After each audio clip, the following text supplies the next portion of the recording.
अशफाकुल्ला खां साहब, आज़ाद साहब, चंद्रशेखर आज़ाद जी यहाँ पे थे, हमारे शहीद भगत सिंह जी जो शहीद हो गए देश के लिए, उनका तो कभी उन्होंने नहीं सोचा उनका डीएनए क्या है, कभी इस पे बात भी नहीं हो गया।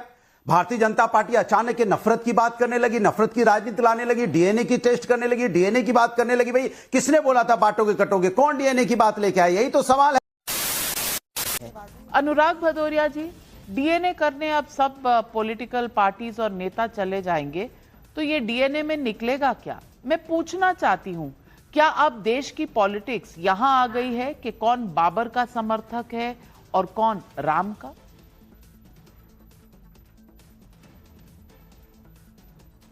बहुत अच्छा सवाल है आपका नाविका जी, इसके लिए आपको बधाई। कम से कम आपने ये सवाल तो पूछा। आप जानते हैं कि प्रभु का आशीर्वाद तो समाजवादियों के साथ है, वो अयोध्या में आपने देख ही लिया।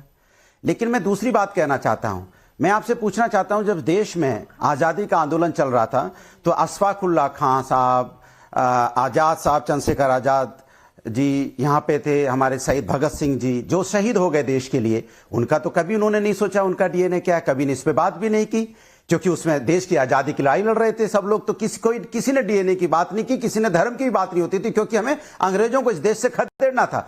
जब यहाँ पे अभी कोरोना काल आया तब आपने देखा होगा सबको प्लाज्मा की, खून की जरूरत थी, तब भी किसी ने किसी का डीएनए नहीं जाना, किसी का धर्म नहीं जाना, किसी की जाति नहीं जानी, सबको खून की जरूरत थी और लाइन लगा के लोगों ने खून दिया, क्योंकि सबका एक ही डीएनए, एक ही बात थी कि हम सब हिंदुस्तानी हैं और हिंदुस्तान को आगे ले जाना है, हिंदुस्तान को बचाना है, हिंदुस्तानियों को बचाना है, कोई हिंदुस्तानी हमसे बिछड़ ना पाए, चाहे खून की कमी से हो चाहे प्लाज्मा की कमी से हो, सबने लाइन लगा के दिया। इसी तरह आजादी के आंदोलन में भी सबको यह था कि देश को आजाद कराना है, कोई जाति और धर्म की बात नहीं कर रहा था, सब देश को आजादी के लिए आजादी की लड़ाई लड़ रहे थे। आज अचानक जब देश आजाद हो गया, भारतीय जनता पार्टी अचानक के नफरत की बात करने लगी, नफरत की राजनीति लाने लगी, डीएनए की टेस्ट करने लगी, डीएनए की बात करने लगी। भाई किसने बोला था बांटोगे कटोगे, कौन डीएनए की बात लेके आया, यही तो सवाल है। ये क्यों ऐसा सवाल आ रहा है बार बार? और आप हमारे देश का हिस्सा उत्तर प्रदेश के संभल को अगर कंपेयर किया जाएगा बांग्लादेश से, तो ये देश के लिए कितनी खतरनाक और चिंता की बात है।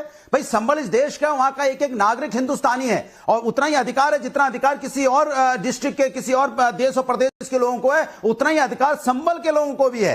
यहां पे संविधान ने सबको बराबर का अधिकार दिया है। हिंदुस्तान में जो नागरिक है उसको संविधान ने बराबरी का अधिकार दिया है। आप कैसे कह सकते हैं ये अलग है वो अलग है? ये जो राजनीति हो रही है भारतीय जनता पार्टी की तरफ से, सिर्फ इसलिए चूंकि वो विकास की बात नहीं करना चाहते, ये बेरोजगारी पे बात नहीं करना चाहते, किसान धरने पे बैठा उस पर चर्चा नहीं करना चाहते, महिला समस्या चाहे मणिपुर में जिस तरह की परेशान है महिलाएं या देश में परेशान, उस पर चर्चा ना हो जाए, इसलिए मुद्दे से भटकाने के लिए कभी बांटोगे कटोगे, कभी डीएनए। ये हिंदुस्तान का संस्कृति संस्कार कभी नहीं रहे। हिंदुस्तान तो वसुधैव कुटुंबकम की बात करने वाला है, अनेकता में एकता की बात करने वाला देश है ये। और यहां पे इस तरह की बातें कब से शुरू हो गई? यहां तो कभी अगर इस तरह की बातें होती तो क्या देश आजाद होता? अगर हम आपस में बटे होते तो क्या देश आज आजाद होता? तो अंग्रेजों का राज होता है यहां पे। जब अंग्रेजों से हम आजादी का आंदोलन लड़ रहे थे, अगर कोई ने आजादी के आंदोलन में किसी ने भाग नहीं लिया था 1941 में, तो आप जानते हैं कौन सा संगठन था जिसने बोला था कि हम इस आजादी के आंदोलन में भाग नहीं लेंगे? तो वो लोग हैं जो देश के अंदर में अस्थिरता पैदा करना चाहते हैं, देश के अंदर में एक ऐसा माहौल बनाना चाहते हैं कि आजाद हिंदुस्तान में किस तरह से वो सत्ता पे चले जाएं। वो सत्ता पाने के लिए, मात्र सत्ता पाने के लिए हिंदुस्तान के अंदर में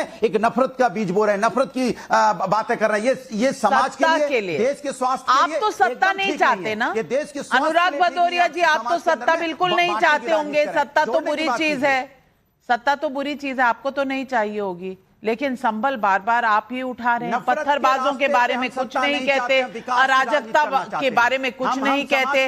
आप कहते हैं प्रभु भी आपके, अल्लाह भी आपके। जी आपके सब कुछ है, चाहे आप राम मंदिर के प्राण प्रतिष्ठा पर जाए ना जाए, प्रभु तो सभी के हैं। लेकिन राधिका खेड़ा जी बहुत से सवाल उठाए अनुराग भदौरिया जी ने, जवाब दीजिए। प्रभु हैं, प्रभु कण कण में है, प्रभु का आशीर्वाद है नाविका जी, प्रभु का आशीर्वाद देखिए हम लोग को मिला है और हमको आशीर्वाद उन्होंने अयोध्या में दिया है। प्रभु के आशीर्वाद से, प्रभु के आशीर्वाद से बहन राधिका खेड़ा जी को भी बोलने दें।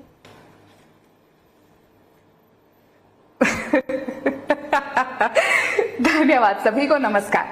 नाविका जी, मैं बहुत आराम से हमारे भाई की बातें सुन रही थी, तो मैं उनको याद दिलाना चाहती हूँ, क्योंकि इनकी जो राजनीति है, पूरी की पूरी जो समाजवादी पार्टी की राजनीति है, वो डॉक्टर राम मनोहर लोहिया जी पर आधारित है।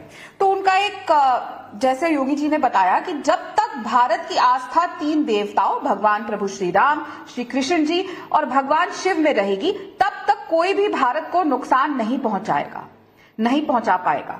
तो अब इनको भी आप बता दीजिए कि ये सब खिलाफ थे, जो इतनी लंबी लंबी अभी भाषण इन्होंने दिए हमारे समाजवादी पार्टी के प्रवक्ता हमारे भाई ने, तो इनको भी गलत बता दीजिए। आपकी तो राजनीति लोहिया जी के ऊपर ही है पूरी की पूरी, आपकी पार्टी का सारा विचारधारा उन्हीं की विचारधारा पे, और उनके विचार क्या है वो सामने है। और क्या गलत कहा योगी आदित्यनाथ जी ने, सच ही तो कहा।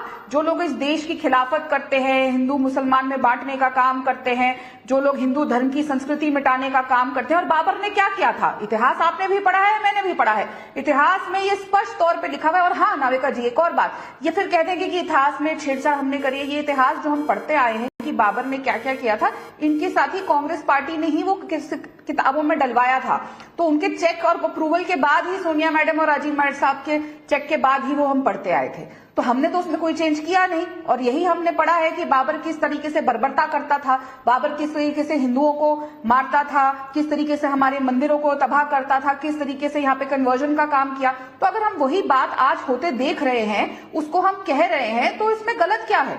डीएनए पे इतनी तकलीफ होती है। अब अखिलेश यादव जी अगर एक छोटी सी लड़की का डीएनए पूछ लेते हैं, जो शिकायत लगाती है कि उन्हीं के पार्टी के एक नेता ने बलात्कार करने की कोशिश करी, उसके साथ बार बार गलत काम किए, तब तो वो एक लड़की का डीएनए पूछ लेते हैं, तब उनको डीएनए की तकलीफ नहीं होती। आज वो स्टेटमेंट देख रहे हैं कि मैं तो संभल जाऊंगा, मैं उन लोगों की मदद करूंगा। तो अपने साथी, अपने ही पार्टी के कार्यकर्ताओं ने, चाहे वो 3 इनके कार्यकर्ता रिसेंट में पकड़े गए थे, इनके नेता पकड़े गए थे जो महिलाओं के साथ बर्बरता कर रहे थे, उनका साथ देने क्यों नहीं पहुंचे अखिलेश यादव जी? उनके लिए क्यों उनका तब अनुराग भदौरिया जी काउंटर। आज डीएनए की बात हो गई, वो भी बाबर की, तो चोट किसको लग रही है? अखिलेश यादव को। देखिए, आप बोल लो, क्योंकि सवाल ये नहीं है, आप सवाल को घुमा रही हैं। बीएचयू में जब बच्ची के साथ अन्याय हुआ था तो कौन लोग थे, जरा बता दीजिए। मैं तो डीएनए भी नहीं पूछूंगा, किस पार्टी से थे, जरा इतना ही बता दीजिए नाम लेके। जब यहां उन्नाव की बेटी के साथ अन्याय हुआ तो किस पार्टी के थे, जरा इतना ही बता दीजिए। हाथरस की बेटी के साथ अन्याय हुआ तो सरकार किसकी थी, जरा इतना बता दीजिए मुझे, मैं जानना चाहता हूं। पहलवान महिलाओं के साथ अन्याय हुआ, जो बेटियां, देश की बेटियां जो पहलवान मेडल जीत के आई तो उनको घसीटा जा रहा था, तो किसका नाम आया था, जरा ये बता दीजिए मुझे, वो भी जानना चाहता हूं। मणिपुर में बेटियों के साथ अन्याय हो रहा है, उस पर तो आप कुछ नहीं बोलते। वो क्या हिंदुस्तानी बेटी नहीं है जिनके साथ अन्याय हो रहा है, उस पर तो आप चुप्पी साध जाते हैं। कमाल की बात करते हैं, अपने हिसाब से हर बातें आप अपना मनगढ़ंत कर लेंगे और जिम्मेदारी से भाग जाएंगे। ऐसा तो नहीं होगा ना इस देश के अंदर में। इस देश के अंदर में तो कुछ तो आप देश की मर्यादा को रखेंगे कि नहीं रखेंगे। देश एक है और देश का डीएनए एक है, वो है हिंदुस्तानी। हम सब हिंदुस्तानी हैं। हिंदुस्तान कैसे आगे बढ़े इस पे बात कीजिए। आप हिंदुस्तान को तो आपस में नफरत की राजनीति करके सत्ता सिर्फ पाना चाहते हैं और कुछ नहीं। आपको कोई लेना देना नहीं है महिलाओं से, उनके अत्याचार बेटी कैसे घसीटी गई, उसके हाथ से बैग लेके भाग रहे थे, घसीटते हुए। वो बेटी कहां की थी? वो इसी लखनऊ की घटना, उत्तर प्रदेश की बेटी थी।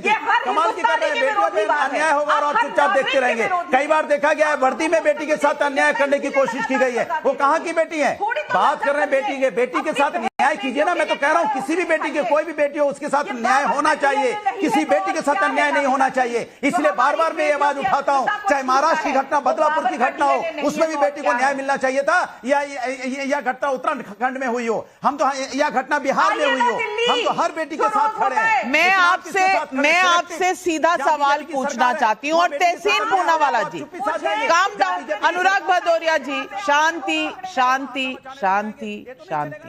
मैं तहसीन पूनावाला जी आपसे पूछना चाहती हूँ, मैं आपसे सिर्फ ये पूछना चाहती हूँ कि बाबर ने जिस बंगाल गए, चले बंगाल, आप और मैं चलते अनुराग भाई बंगाल।